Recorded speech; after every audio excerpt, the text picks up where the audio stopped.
today they have the pleasure to host Ed Nersessian from New York.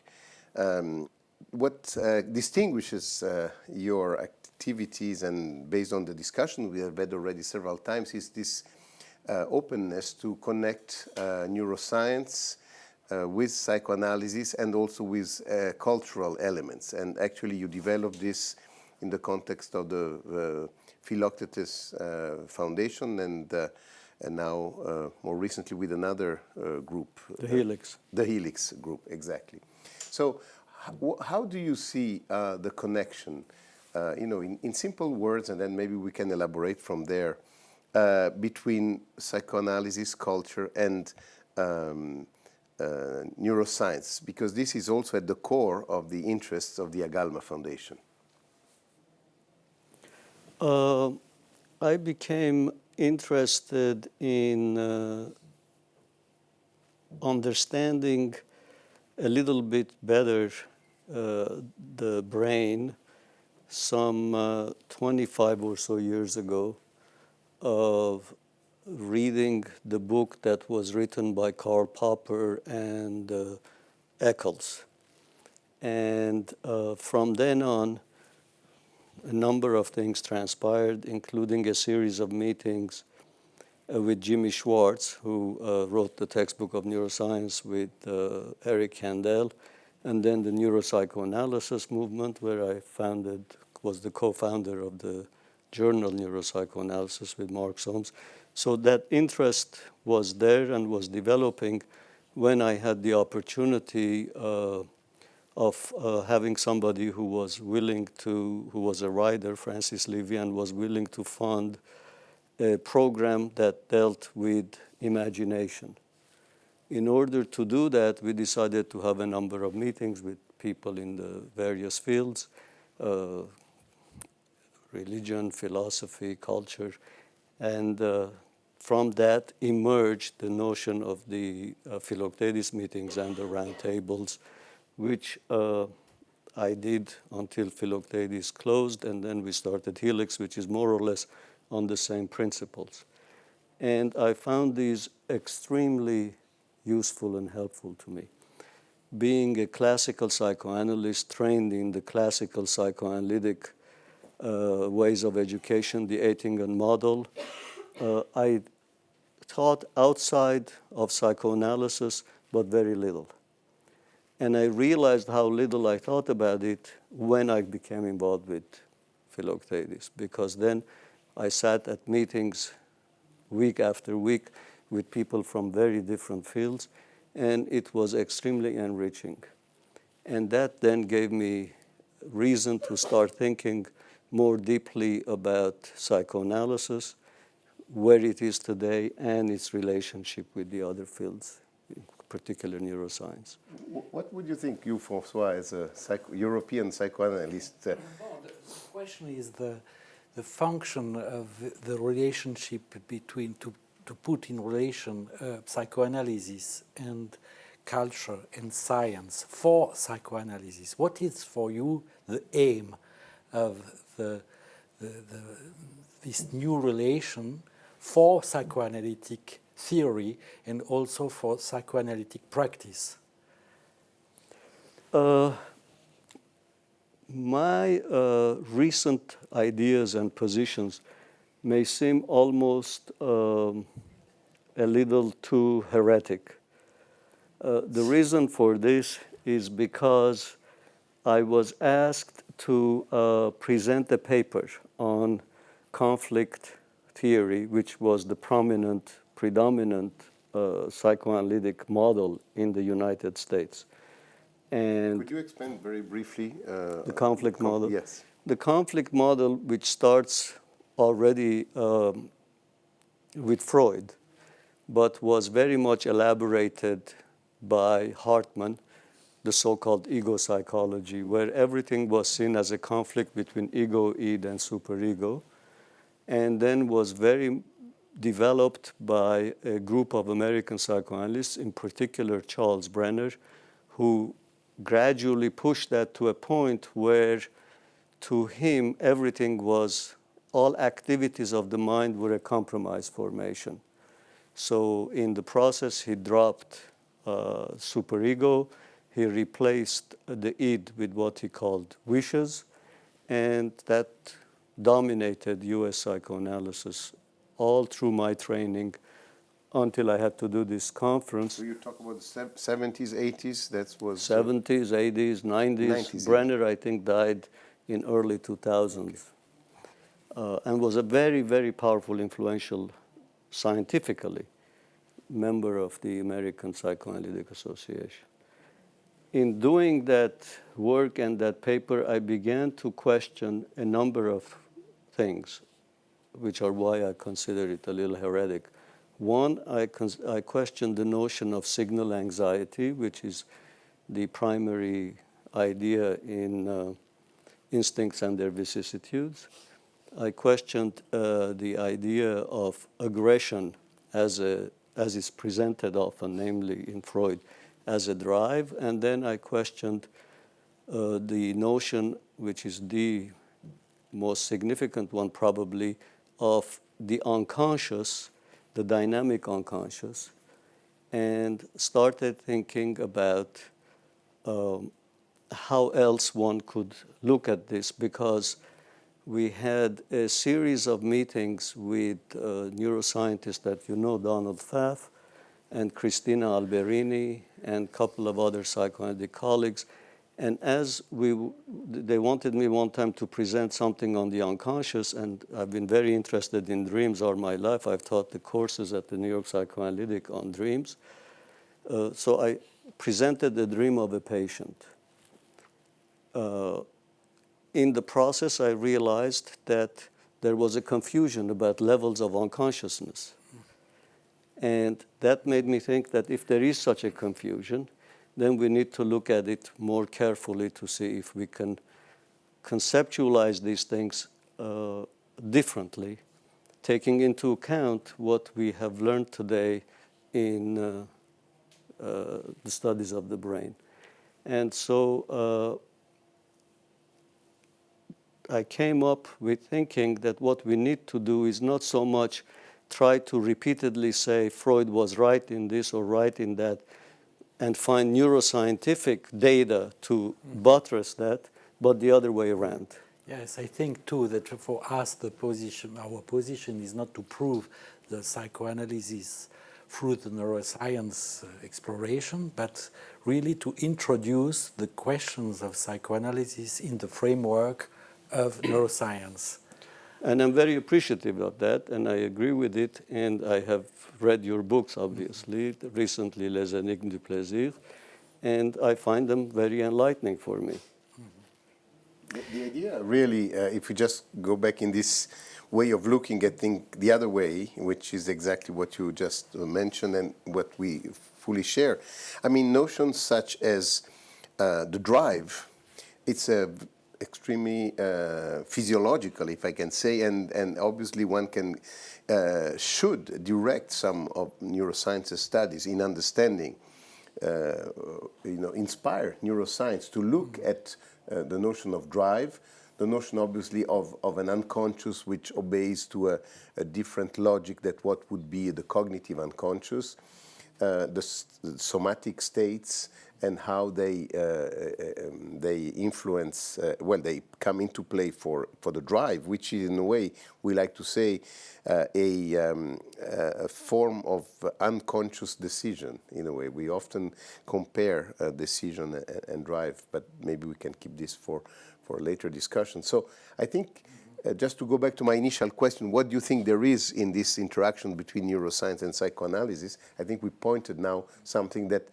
is, I think, opening up interesting avenues. In other words, to opening new questions also for psychoanalysis, for neuroscience, yeah, and also perhaps for psychoanalysis. Yes, neuroscientists,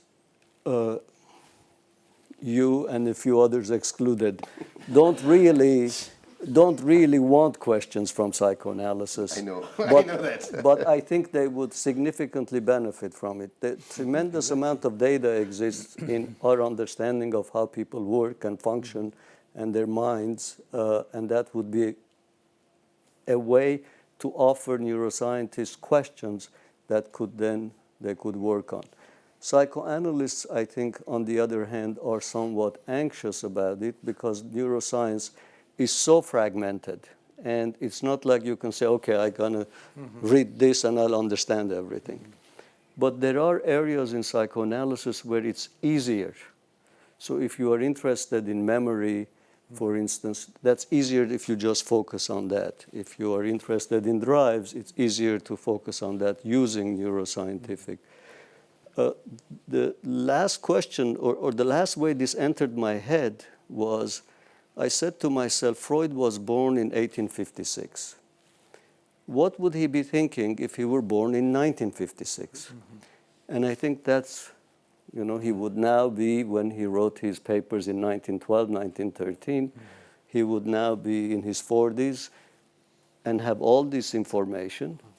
What would he, and how would he look at this? And I looked back, for instance, at the Fleece letters. I was very stimulated by the letters between himself and Anna Freud. That's only recently translated into French. Yes. And I looked back at the 3 essays on sexuality. And this is, with your experience probably, there's a lot more you know about it than I do, but the whole idea of the erotogenic zones were a hypothesis from perversions. They had nothing to do with child studies. And so it would be interesting now to say, let's see if indeed they matter. And how do they matter? Because we know no longer, with the complexity that psychoanalysis has today, nobody makes simple connections and say, well, depression is related to orality, obsessive compulsive to anality. It's a lot more complicated. Yes. But we haven't changed those basic notions. We continue to teach them. We continue to have them in the back of our head, even though our practices have changed significantly. We have to read again Freud, informed by the present development of neurosciences.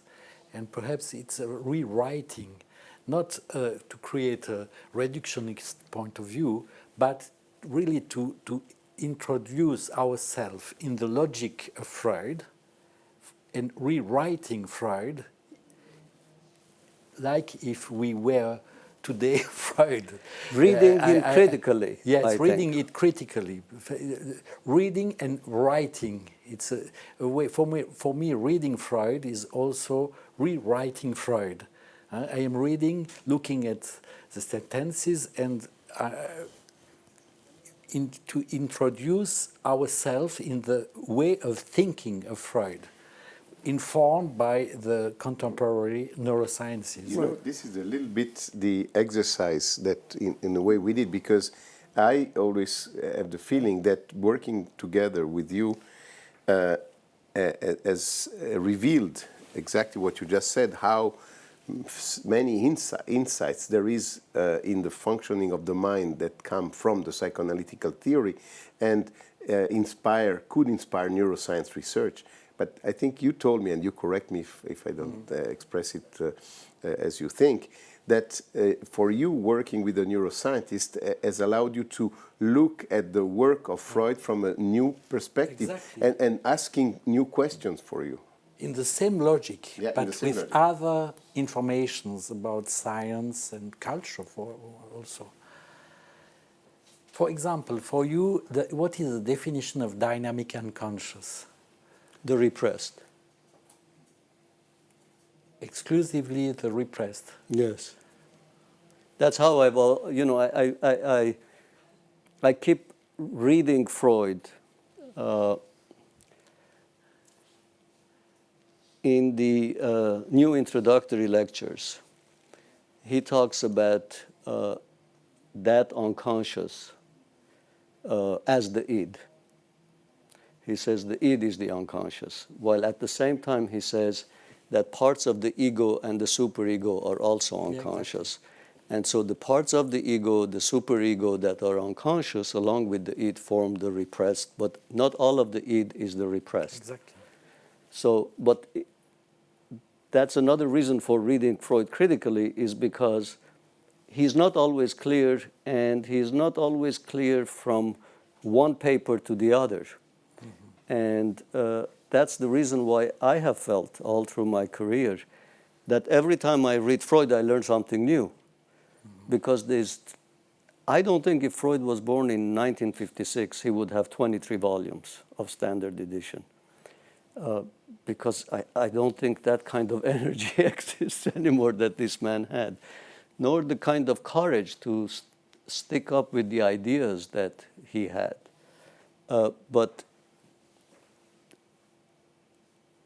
if, and this was a hypothesis, when I presented the paper about conflict, my idea was to try and stimulate in my colleagues at the New York Psychoanalytic Institute a way of questioning some of this. I didn't think I have the answer. I have no illusion that I have the answer of this. These are too complicated. The neuroscientists don't understand the mind. We don't understand really the mind. We don't really understand consciousness. So, but is there another way to look at the unconscious? Is it possible that a child, from already current evidence shows in utero, but certainly from birth on, is influenced by a lot of things?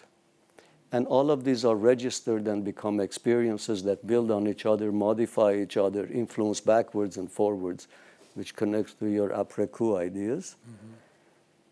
But this is really what makes the human. Mm-hmm. And if you think that way, then you can think of the unconscious a little differently. That doesn't have to do with wishes that have to be suppressed or repressed. Exactly. It's introduced another way. Yeah, I mean, it's interesting because in our discussions, also with Christine Alberini, by the way, what we refer to maybe anti-dogmatically to the dynamic unconscious is an unconscious that is built, you mentioned it in other words, by traces that are inscribed in the neuronal networks through the mechanisms of plasticity, and then trace reassociation. Exactly. And creating a set of traces which are made obviously initially from experience, that are directly related to experience, but because of these reassociations, somehow they disconnect from the initial reality and constitute possibly this. So we called it also, we sometimes call it a dynamic unconscious, but also taking Freud and reading Freud again, the third unconscious. So I don't know what you think about it. In id, Freud was speaking about, writing about the third unconscious, which for him was important, and another kind of process creating unconscious than repression. Mm-hmm. And he said, I don't know what it is with this mechanism creating the third unconscious. And for us, the reassociation of traces and reconsolidation, these processes are creating a discontinuity. And for us, it's also another definition of unconscious through another process of creation of unconscious through discontinuity.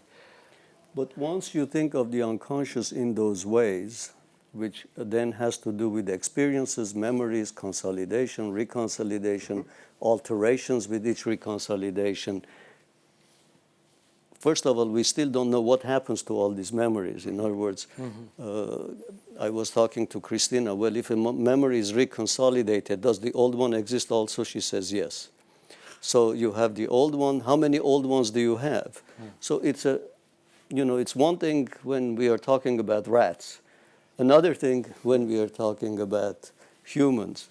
And so, but the moment you change it the way you proposed in your book, is then it raises questions already about some of the ideas that are in Freud about drives. It doesn't eliminate the notion of motivation, which is so fundamental.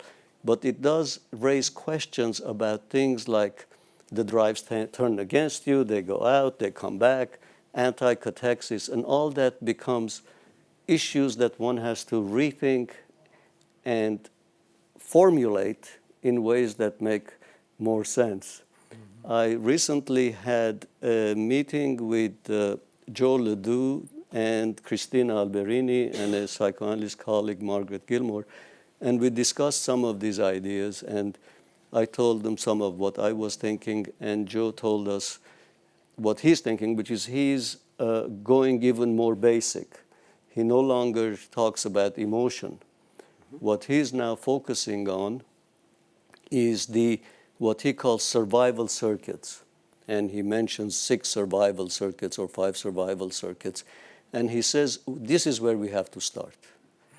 Let's start to see what happens when the defense circuit is mobilized, when the reproduction, thermoregulation, food, liquid balance, your ideas about homeostasis. Yes.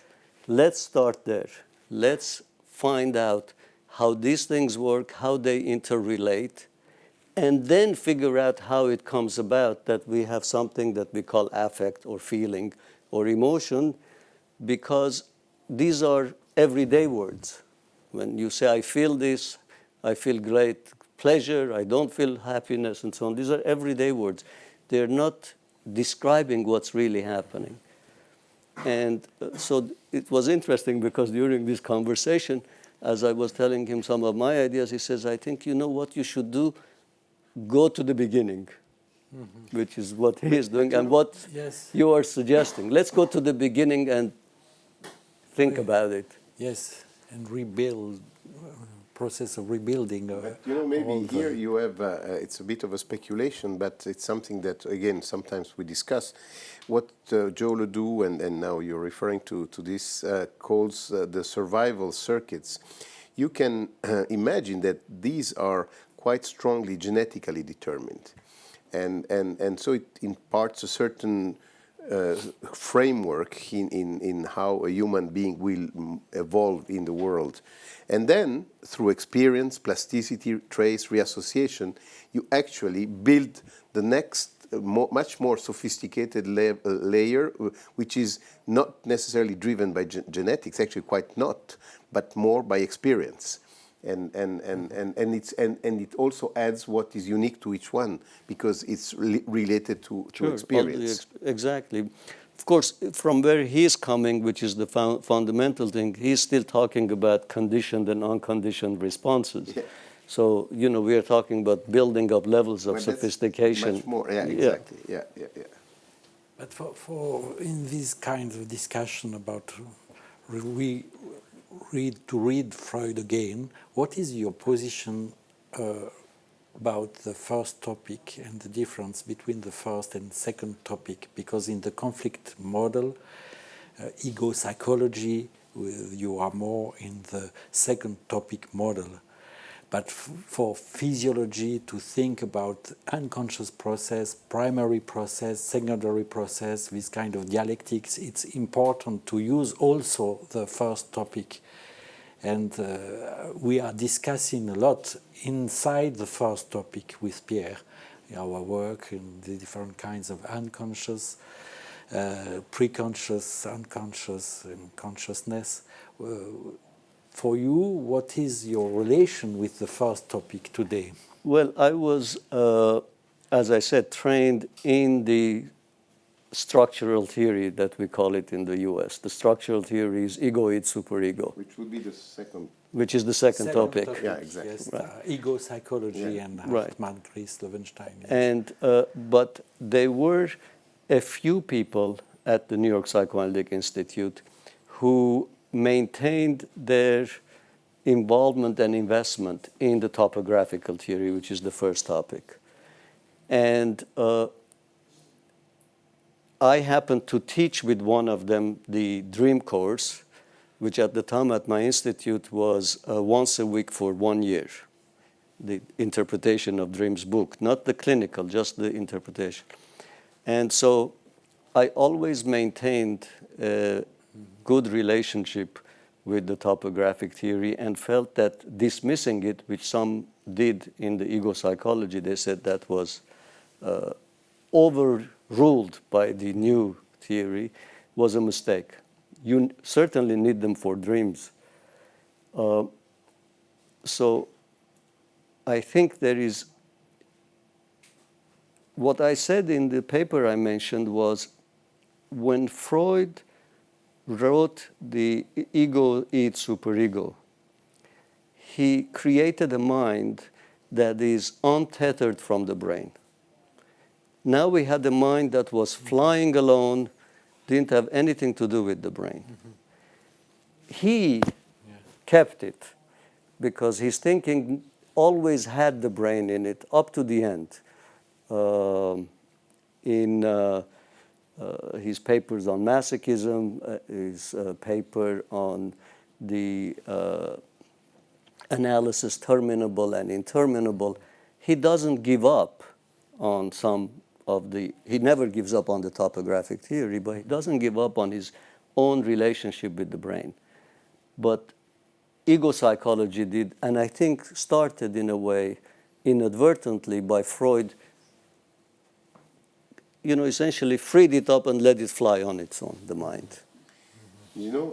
Just my reaction to this is to your earlier question, what would Freud be if he was born in 1956? And I would like to say that he would be a neuroscientist. Because of his interest in the brain. It would be a pity because he would then not see the benefits of a deep exploration of a human being. Of course. But he would, if he were able, what I'm But saying yes, is that if he was able probably. to do the clinical work, but he would be, or at least, let's put it this way, he would be extremely interested in neuroscience. No question.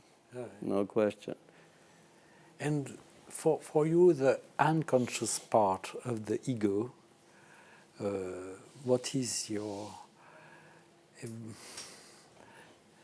interpretation of this hypothesis of Freud and in the framework of contemporary neuroscience? What is really the unconscious part of ego? I can't really answer that question anymore because I realize that I rarely think anymore in those terms, in terms of ego, id, superego. I rarely think about it that way. The superego, I think, is not a good concept. I think there are other ways to see the superego that doesn't make it such a clear entity and that explains everything. I don't know, for instance, how to understand guilt. I don't know if there is an emotion that is guilt or that we put together a bunch of things and we call them guilt, including a fear and anxiety about punishment. So it's hard for me to think anymore in those specific ways. But certainly parts of the repressed are ego-related. Have you the idea to introduce a new topic, a third topic? It's for the young people to do that. No, I think it's. I think if the young people start reading Freud, and if the teaching changes from just reading and learning from Freud, because when you first approach it, it appears to you so novel. Even today, if a new student approaches Freud who hadn't read it before, it seems so novel. It seems to make so much sense that they don't really read it critically. They don't teach it critically enough. I'm talking about the United States. I don't know how it is as much. I know a little bit about France.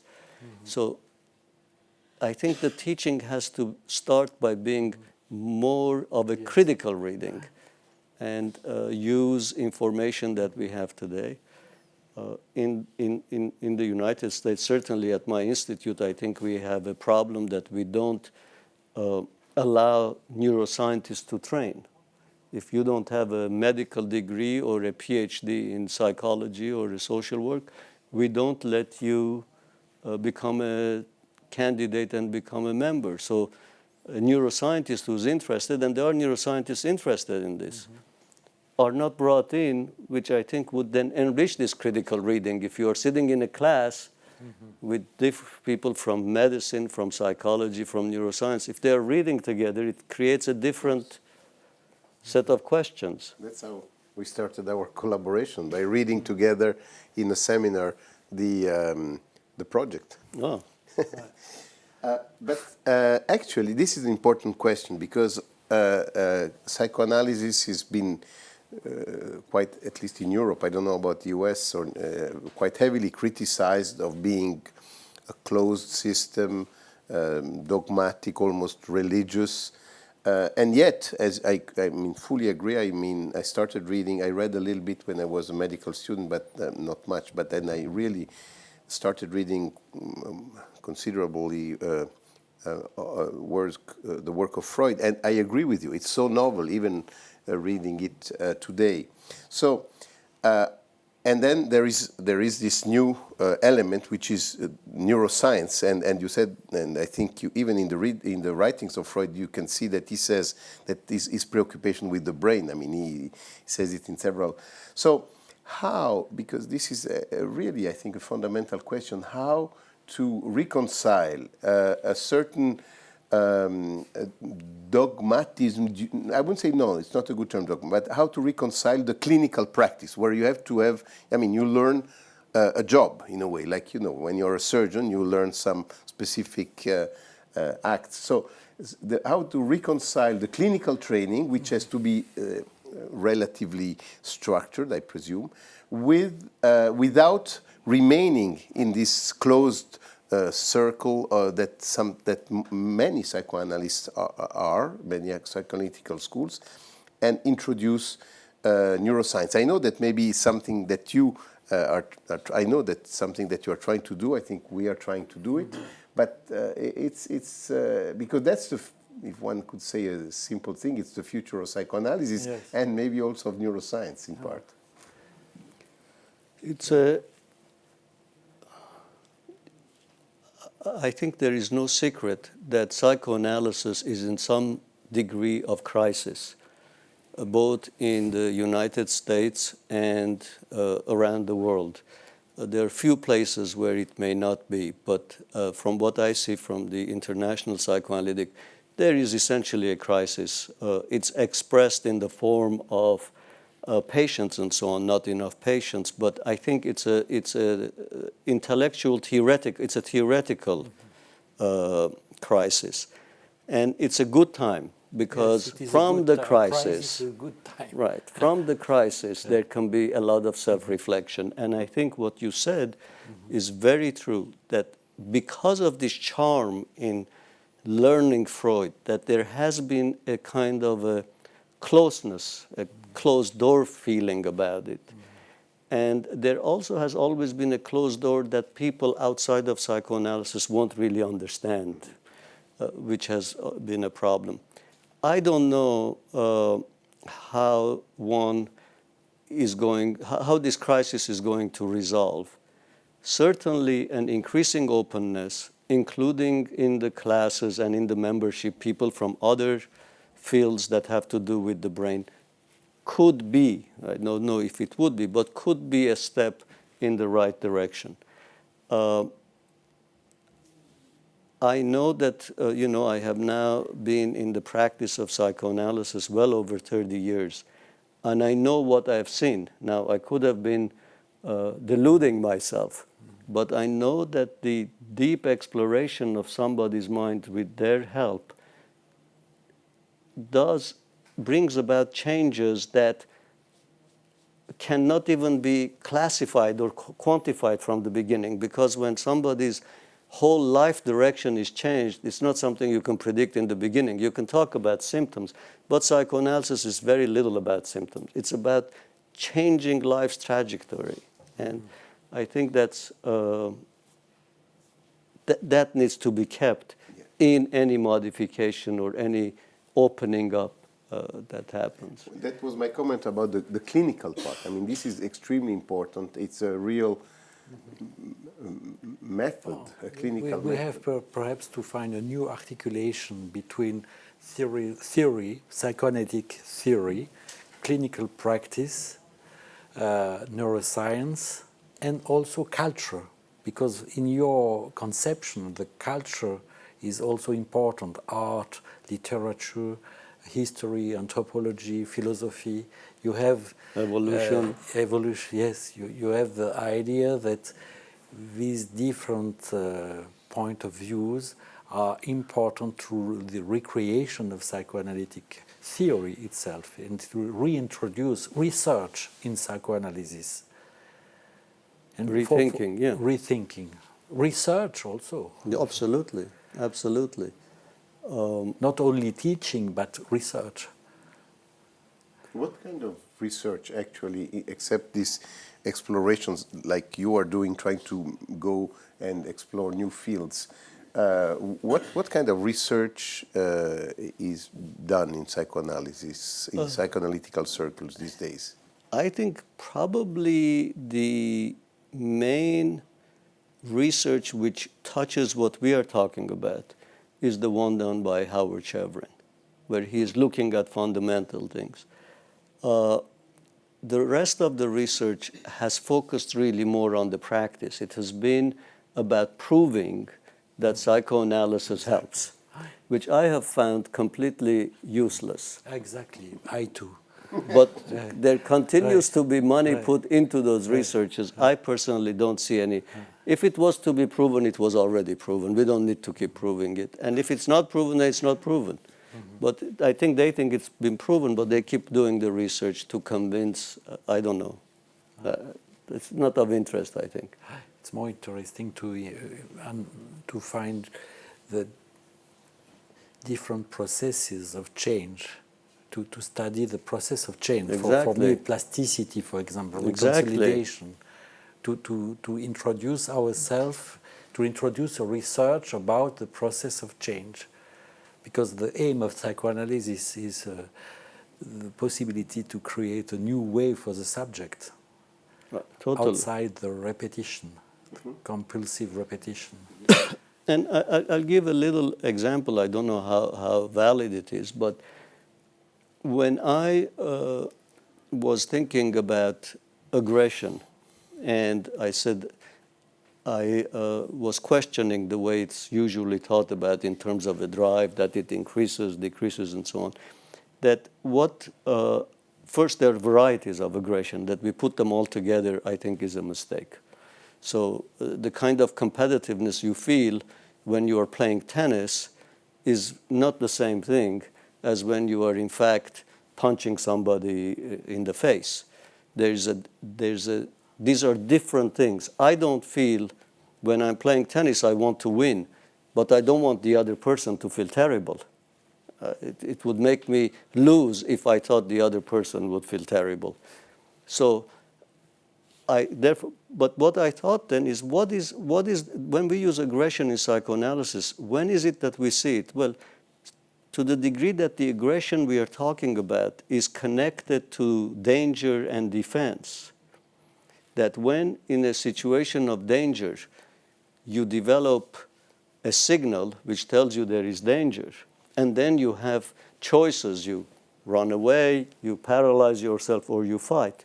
Where that's what we are talking about, aggression in psychoanalysis, is that fight.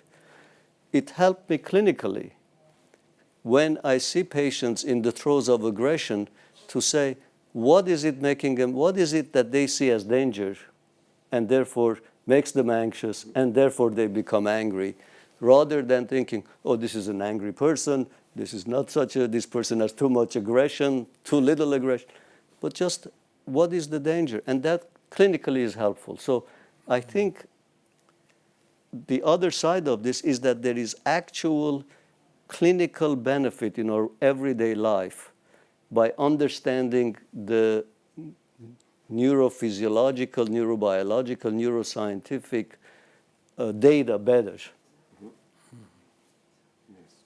So maybe at this moment of crisis of psychoanalysis, one should,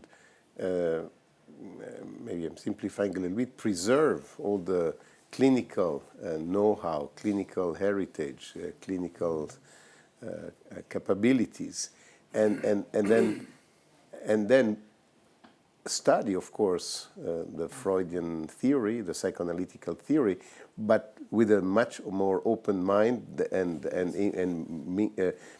looking at it also to inspire neuroscience research. Just identify a few topics in the psychoanalytical theory. If we return to Freud, 1914, I remember in the interest of psychoanalysis, he wrote that the psychoanalysis was making the mediation between biology and psychology. Perhaps we can say today that psychoanalysis is making the mediation between biology, neuroscience, and clinical practice. And it is something like a model to articulate with concepts, open concepts like drive, like unconscious, are useful to think the link between, in a non-reductionist point of view, between brain, neuroscience, and clinic. To introduce the clinical practice, that clinical research is important, I think, and not to prove, to use neuroscience to prove, as we said, to prove psychoanalysis, but to articulate new models between biology, neuroscience, and clinical practice. Right. I agree with that. It makes more sense to me to... Okay. So that should be the new psychoanalysis, la nouvelle psychanalyse. Perhaps a new way for psychoanalysis. We have always this debate with Pierre because he proposed me to create a new psychoanalysis. I am afraid with an idea like that. It's a super ego phenomenon. But the place of culture, we have to discuss that because what is for? Have you a theory to? Because Agalma, one part is. It is research between neuroscience and psychoanalysis. This is one arm of Agalma. The other arm is psychoanalysis, art, and neuroscience, art or culture. What is your these are human vision endeavors. of the place of culture? These are human endeavors, it seems to me. Art, literature, movies. These are all places where, in a way, psychoanalysis becomes richer because it sees beyond just the office. Mm-hmm. And seeing beyond just the office allows you to then bring back into the office what you can learn in the larger places where humans are creating, working, expressing themselves. And I think what I was saying before that was very helpful to me from sitting at those meetings at Philoctetes and now Helix is not, there wasn't anything specific. And it wasn't only neuroscience, but everything. Mm-hmm. Painters talking about their work, philosophers talking, writers talking. It just allows your thinking, broadens your way of, enriches you, and that has an effect on how you see your work and how you understand your clinic. Right, like if it was culture was a new clinical field, exactly. Another clinical field.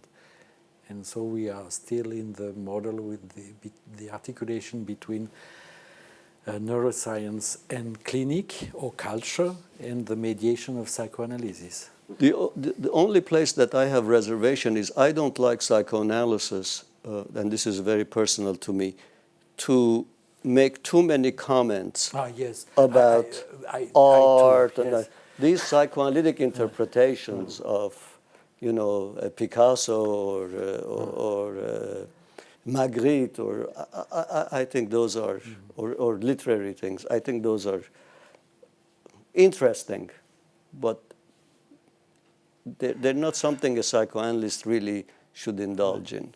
No, it's more interesting to use art and to apply art to psychoanalysis and not to apply psychoanalysis to art. Yes.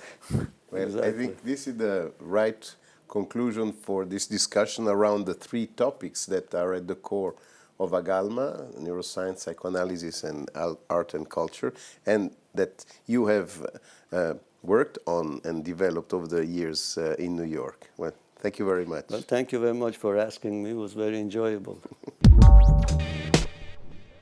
Cette émission révèle un point important, c'est-à-dire un accord autour du fait que la psychanalyse est en crise et que, dans une certaine mesure, la psychanalyse participe elle-même à la crise dans laquelle elle se trouve. Ce n'est pas une crise due par le monde qui change, c'est vraiment une impasse d'une certaine façon de considérer la psychanalyse. Et que certainement aujourd'hui, il est important de relire Freud dans la manière dont lui-même écrivait, c'est-à-dire retrouver la logique freudienne dans un contexte différent, réintroduire la recherche en psychanalyse. La psychanalyse est à risque d'être elle-même l'agent de sa propre destruction, comme s'il y avait une pulsion de mort à l'œuvre, en étant trop dogmatique, en étant exclusivement en référence à une théorie. Alors j'ai été très intéressé dans cette émission par quelque chose qu'a introduit Pierre, à partir de ce qu'avançait Edward Nersessian, quelque chose qu'avançait Pierre autour du fait de la place de la clinique aujourd'hui à articuler avec les neurosciences, où, comme moi je l'ai dit à la fin, la psychanalyse pourrait jouer un rôle de médiation. Un autre point, donc je pense que c'est un point important, un autre point qui m'a frappé, c'est que Edward Nersessian a une formation américaine issue de l'ego psychology, et que ses points critiques sur la psychanalyse, autour de son enfermement théorique, autour de certains points d'impasse, sont extrêmement semblables à ceux que je peux moi-même avoir avec une toute autre formation en France et avec Lacan. Pour moi, ça a été extrêmement intéressant cette discussion avec Edward Nersessian, parce que ça m'a conforté dans ce que, d'ailleurs, nous discutons souvent avec François Ansermet, c'est-à-dire cette crise de la psychanalyse, ce besoin et en même temps la richesse. C'est comme c'est un trésor caché ou qu'il faut redécouvrir dans l'impulsion de recherche en neurosciences et dans la compréhension du psychisme humain, parce que c'est là, c'est pour ça que ça m'a sauté aux yeux cette question de la clinique. Le terrain d'excellence de la psychanalyse, c'est la pratique clinique qui ouvre aux questions fondamentales du psychisme humain, et aujourd'hui, on peut commencer à poser des questions aux neurosciences au travers de cette lecture que fait la psychanalyse du psychisme humain. Et c'est là le futur de la psychanalyse, et c'est là une sorte de plaidoyer pour une nouvelle psychanalyse.